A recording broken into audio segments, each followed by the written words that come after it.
कमज़ोर व्यक्ति उस समय लड़ना छोड़ देता है जब वो थक जाता है, परंतु जो विनर होता है वो उस टाइम तक लड़ता है जब तक वो जीत नहीं जाता। राम राम साथियों, मैं अशोक साहू आप सबका आपके अपने YouTube चैनल पर हार्दिक स्वागत करता हूं, अभिनंदन करता हूं। जैसा कि आपको पता है कि हमारी जो है क्वेश्चंस की सीरीज चली हुई है, और जो कोई भी सीरीज को फॉलो कर रहा है डेफिनेटली वो खुद में इम्प्रूव पा रहा होगा और उससे क्वेश्चन जो है बनने स्टार्ट हो गए होंगे और मैथ में एक कॉन्फिडेंस फील कर रहा होगा। तो आज की क्लास चलिए स्टार्ट करते हैं बिना किसी डिले के। क्वेश्चन क्या दे रखा है भाई कि किसी घड़ी का अंकित मूल्य 1000 रुपये। देखिए भाई, अंकित मूल्य, क्रय मूल्य और विक्रय मूल्य तीन चीज़ें होती हैं। आप सबने पढ़ी भी होंगी तीन चीज़ें। एक होती है अंकित मूल्य, यानी कि इसको हम एमपी से शो करते हैं। एक होती है विक्रय मूल्य, एसपी से शो करते हैं। और एक होता है क्रय मूल्य, जिसको हम सीपी से शो करते हैं। इन तीनों का मतलब क्या होता है? क्रय मूल्य जिस पर वस्तु खरीदी जाती है, एसपी विक्रय मूल्य जिस पर वस्तु बेची जाती है, और एमपी यानी कि अंकित मूल्य जो वस्तु के ऊपर मार्क्ड होता है, यानी कि लिखा हुआ होता है। अगर एमपी पे कोई छूट देंगे तो किस में चेंज हो जाएगा? वो विक्रय मूल्य में चेंज हो जाएगा। और क्रय मूल्य के ऊपर लाभ और हानि लेकर के जो बेच देंगे तो क्या कहलाएगा? विक्रय मूल्य कहलाएगा। ये चीज़ें आपको पता होनी चाहिए कि बट्टा या डिस्काउंट जो हम छूट देवांगे भाई, वह हमेशा किस पे होगी? अंकित मूल्य पे होगी। हम दुकान में चीनी का या फिर तेल का मान लो, तेल लेने गए भाई, हमने लिख रखा था 75 रुपये लीटर लिख रखा था पैकेट के ऊपर। अगला थारती दे दिया 70 रुपया का, तो 5 रुपया की के दी थारती छूट दी है, या के अलावा अंग्रेजी में डिस्काउंट के अलावा है। तो ये तो डेली लाइफ में यूज होने लग रही है भाई। तो उसके लिए 75 रुपये के था अपना एमआरपी था, अंकित मूल्य था। 70 के था दुकानदार खातर है अंकित वो विक्रय मूल्य था। तो ये चीज़ आपका समझ आ गए होंगे। देखो भाई, अब इसके ऊपर क्वेश्चन किस तरह बने हैं वो एक बार थोड़ा डिस्कस कर लें। पहला क्वेश्चन देखो भाई, क्या दे रखा है कि अंकित मूल्य था 1000 रुपये, इसके ऊपर दो छूटें दी गई और उसके बाद में 810 में बेच दिया भाई। इसमें क्या है कि एक छूट 10% थी। तो हम मान लो भाई 1000 रुपया की चीज़ थी, एक छूट जो है 10% की दे रखी है। अगर 10% की छूट देगा तो इसका 90% लेगा भाई कीमत का। अगर 90% लेगा तो हम कहोगे सर वह चीज़ उसने कै में बेचनी चाहिए थी? 900 में बेचनी चाहिए थी। पर उसने बेची कै में है? दुकानदार ने 810 में बेची है भाई। कितनी और छूट देनी पड़ेगी भाई? 900% ताकि वह कै में बिक जा? 810 में बिक जा। तो हम कहोगे जी 90 रुपये कम करने पड़ेंगे अपन तो। मैं कहूँगा भाई कै प्रतिशत? हम कहोगे जी 900%। गुणा किससे कर देंगे? 100 तय क्यों प्रतिशत काटना है। कितना आ गया भाई उत्तर? उत्तर आ गया 10%। उम्मीद करूँ हूँ थारा सबका समझ आ गया होगा। क्या करना है? सबसे पहले देखो भाई, जो अंकित मूल्य दे रखे 1000 रुपये, उसके बाद में इसकी दो छूट दी है। एक तो पहली तो 10% की है, मैंने भाई पहली छूट दे दी, पहले स्टार्टिंग में दे दी, उसके बाद में तो दूसरी दी जाएगी। पहले दे दी तो कीमत आ गई भाई 900 रुपये। इन 900 के ऊपर अपन कितनी छूट और देनी चाहिए ताकि आप वह चीज़ जो है 810 में बेच सका? तो यानी कि 90 की देनी चाहिए, क्योंकि कितना कम कराया है? 90 रुपये कम कर दिया 810 खातर। परसेंटेज में पूछ है तो 90 बटे जितना पर कम कराया गया है गुणा में 100। आगे कितना आंसर भाई? 10%। अगला सवाल देखो भाई, दो लगातार छूट देने पर एक कमीज जिसका अंकित मूल्य 150 रुपया था 105 रुपये हो गया। इसने कह दिया भाई दूसरी छूट 12.5% है। तो देखो इसने करण का अपना अलग अलग नजरिया है। पहले अगर मैं बात करूँ कि 12.5% की अगर छूट है तो सबसे पहला तो हमने बेरा होना चाहिए 12.5% का मतलब कितना हो भाई? 1/8 हो है। यानी कि 8 की अगर छूट चीज़ होती, 12.5% का छूट देते तो कै में बेच देते भाई? 7 रुपया में बेच देते, यानी कि 1 रुपया कम कर देते। एक बार ही मैंने मान ली भाई चीज़ थी 8 रुपया की, छूट दे दी 1 रुपये, बेचांगे कै में? 7 में। पहली छूट के बाद में आप कै में बेचांगे? 7 में बेचांगे। ई बाका के क्या है भाई? 105 रुपये में अपन वह वस्तु मिलने लग रही है। चीज़ ने थोड़ी ध्यान से देखियो भी, समझने की कोशिश करियो कि 12.5% का मतलब वो है 1/8। 8 का 12.5% कितना हो गया भाई? 1 हो गया। यानी कि 8 की अगर वह चीज़ रही होती तो हम उसने कै में बेच देते? 7 में।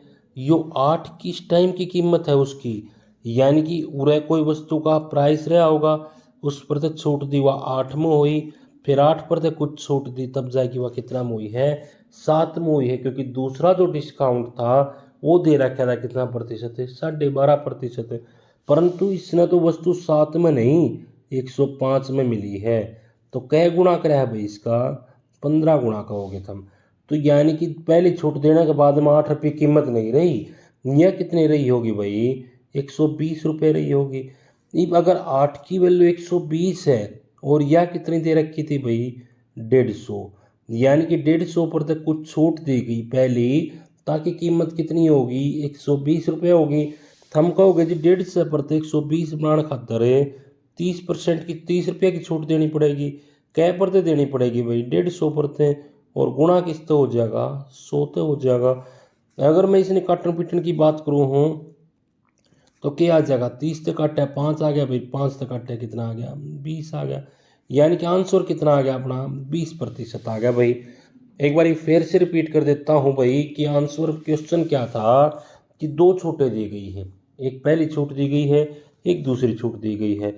ये देखो भाई, अगर मैं मान लूँ कि दूसरी छूट कितनी दे रखी है, 12.5%, मैंने 12.5 का फ्रैक्शन बढ़ा दिया भाई, कितना आ गया, 1/8 आ गया। ये 1/8 का मतलब क्या होगा भाई, 8 रुपये अगर कोई चीज़ थी, 12.5% उसका एक हो, एक की छूट देवांगे तो आप उस चीज़ ने बेचाएंगे 7 रुपया में। पर यह तो कब की है, दूसरी छूट के बाद में है। तो 8 रुपये जो कीमत रही होगी वह भी पहली पर तो छूट दिया बाद में आई होगी, क्योंकि क्या कैसी छूटें हैं, दो लगातार छूटें हैं। ठीक है जी। तो 7 नहीं दे रखी भाई, इसने दे रखी 105, कितना गुणा है, 15 गुणा है। तो 8 नहीं रहेगी भाई, पहले छूट देने के बाद में कीमत वह भी कितनी रह जाएगी, 120 रुपये। पर ओरिजिनल कीमत तो गुरुजी 120 150 थी, आप उसने लेके आए हो 120 में। कितना की छूट प्राप्त करी है, 30 की। कितना प्रत्यय करी है, 150 प्रत्यय, गुणा कर देंगे 100 से, 30 से 5 काट दिया और 5 से काटा तो कितना आ गया भाई, 20% की जो थी आपके पास पहली छूट थी, और दूसरी छूट इसने दे रखी है 12.5% की। इसमें करने का एक तरीका और भी हो सकता है भाई, देखो अलग अलग तरीके हों हर एक क्वेश्चन के। मान के चलो भाई, हम कीमत थी कितनी दे रखी इसने, 150 रुपये। अगर पहली छूट इसने दी x% की, तो उसका कितना प्रतिशत करेगा, 100 माइनस x% बटे के करेगा भाई, 100% खातर गुणा में। ये 12.5% की छूट दी है, 100 के ऊपर अगर 12.5% की छूट देगा तो किस 87.5 में नहीं बेच देगा भाई, 87.5 बटे में 100, यो किसके बराबर होना चाहिए भाई, 105 के बराबर होना चाहिए। अगर हम इसने आगे सोल्व करोगे तो x कितनी वैल्यू दे देगा भाई, x हो या अपने पास से 20% दे देगा। अच्छा, एक तरीका और भी हो सकता है भाई, हम डायरेक्ट के कर लो, यहाँ से x की वैल्यू निकाल दो।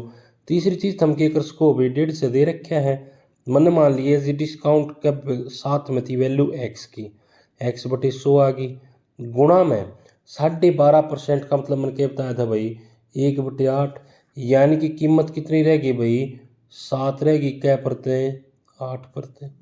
ठीक है, इसमें अगर सोल्व करोगे 105 के इक्वल रखोगे तो x की वैल्यू कितनी आ जाएगी, 80% आ जाएगी भाई। तो यह की है, या छूट नहीं है, या 100 की कीमत थी और 80 में बेची तो कितनी छूट मिली भाई इसने, 20% की। या फिर हम इस तरह भी कर सको भाई, क्वेश्चन करने के अलग अलग तरीके हैं, वो थारों ऊपर डिपेंड करा है कि तुम इस क्वेश्चन किस तरीका से करो हो। बेस्ट वे वो है जो मैं स्टार्टिंग में बता चुका हूँ। चलिए अगला क्वेश्चन देखिए कि ए और बी दो भाई हैं जो कि 2,000 और 3,000 रुपये जो है भाई किसी तो रुपया जो लेके आने लग रहे हैं। टाइम के था भाई 25/2 साल खातर लेके आने लग रहे हैं। और उसके अलावा आगे क्या दे रखा है भाई, इसके अलावा एक चीज़ और दे रखी है कि बी ने ये तो 125 रुपये ज़्यादा ब्याज दिया। अब तुम मेरी बात समझो भाई, यो कोई मुनीम है, थम गए भाई ए और थारा भाई का नाम है बी, थम दुकान वाले के पास गए, हमने कही लाला जी मेरे थी तो दे दो 2,000 रुपये, थारे भाई ने कही भाई मेरे थी दे दो जी 3,000 रुपये। लाला जी ने कहा ठीक है जी, तो हमने कही भाई मेरे थी भी दे दो 25/2 साल खातर, यानी कि 5.5 साल खातर, 12.5 साल खातर। थारे भाई बी ने भी कही जी मेरे थी दे दो 12.5 साल खातर। ही मुनीम ने कहा भाई जब तुम दोनों भाई हो एक घर में मैं दो जो है मतलब ब्याज नहीं ला सकता, दो डाल के मन थार दोनों भाई थी एक का ब्याज न देने पड़ेंगे। तो उनने कही ठीक है जी लाला जी, अपनी बात डन होगी, एक ब्याज लग गया, एक टेम खातर हो गए, ठीक है भाई। फिर लास्ट में जब ब्याज देने की बात आई तो बी ने कहा है भाई, ए तय बी ने कितना ब्याज फालतू दिया, 125 रुपये ब्याज फालतू दिया भाई। ए ने कही भाई बी तने 125 रुपये ब्याज फालतू देना पड़ेगा। बी का दिमाग चकरा गया भाई, मैं 125 रुपये ब्याज फालतू क्यों दूँ, जब अच्छी सेम टेम खातर ले सेम दर पर लेके आए, ब्याज का रेट तो सेम में था। तो इन्हें समझाया भी थी कि बड़े भाई आप जो 1,000 रुपये फालतू लेके आए हो, उन 1,000 रुपया का जो है 12.5 साल का ब्याज कितना बनेगा, 125 रुपये बढ़ेगा। अच्छा उसका टाइम पे बात समझ में आ गई, ठीक है भाई ये 125 रुपये जो फालतू दूंगा वो मेरे जो 1,000 रुपये में लेके आ रहे हूँ फालतू, उनका नाम क्या दूंगा। तो यो एक क्वेश्चन में कॉन्सेप्ट है, ये देखो भाई तुम समझो इस चीज़ ने कि के करा भाई, यानी कि जितने रुपए फालतू लेके आया था उसी के कारण ब्याज लग गया। तो रुपये तो कितने फालतू लेके आया था, 1,000 लेके आया था जी।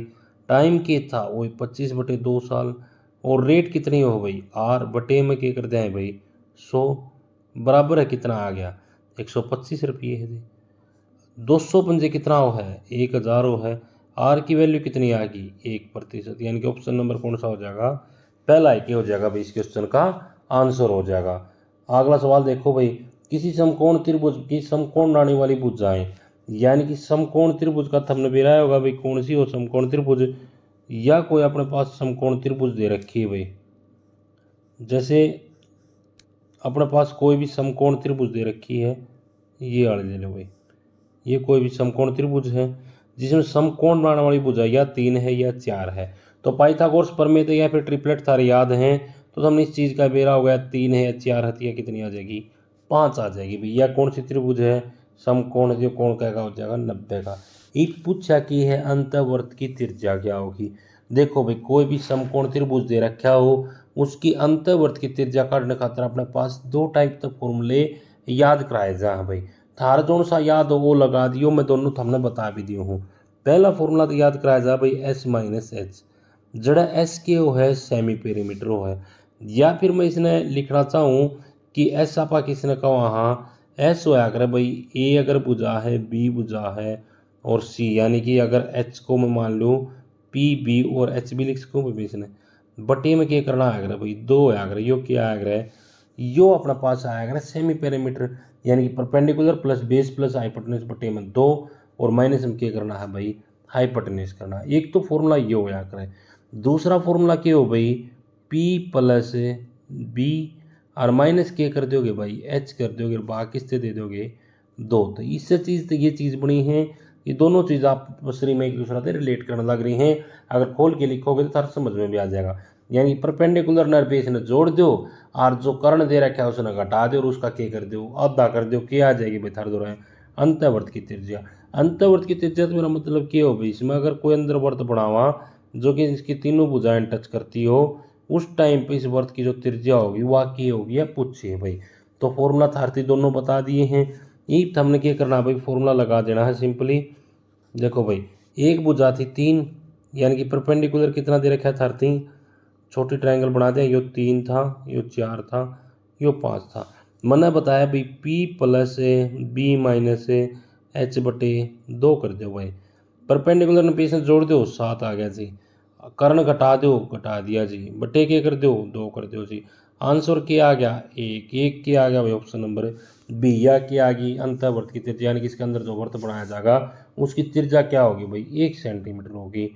अगला सवाल देखो भाई, समकोण त्रिभुज की 2 भुजाएं दे रखी हैं भाई, वह भुजा दे दी, एक दे दी 6 सेंटीमीटर, एक दे दी 8 सेंटीमीटर, एक या कितनी हो जाएगी 10 हो जाएगी। मैं 10 किस तरह निकाला भाई, 6 का स्क्वायर प्लस 8 का स्क्वायर, यानी कि क्या आ गया भाई 100 आ गया, इसका वर्गमूल ले जाएंगे तो क्या आ जाएगा कर्ण आ जाएगा। यह अपन पाइथागोरस थ्योरम बहुत अच्छी तरीका छोटी क्लास से पढ़ते ध्यान लग रहे हैं, उस जगह तो यह बात उठाई गई है भाई पाइथागोरस थ्योरम वाली, तो यह 10 आ गई। अब परित्रिज्या पूछे तो बहुत आसान है, परित्रिज्या बताना तो क्या करना हो भाई कर्ण का आधा कर दो, तो हम कहोगे जी अच्छा यह बात है, तो कर्ण तो 10 है तो इसका आधा तो 5 हो जाएगी, 5 से उत्तर हाँ भाई 5 ही तो होगी इसकी परित्रिज्या। इतना ही तो सवाल था, 1 सेकंड का सवाल था।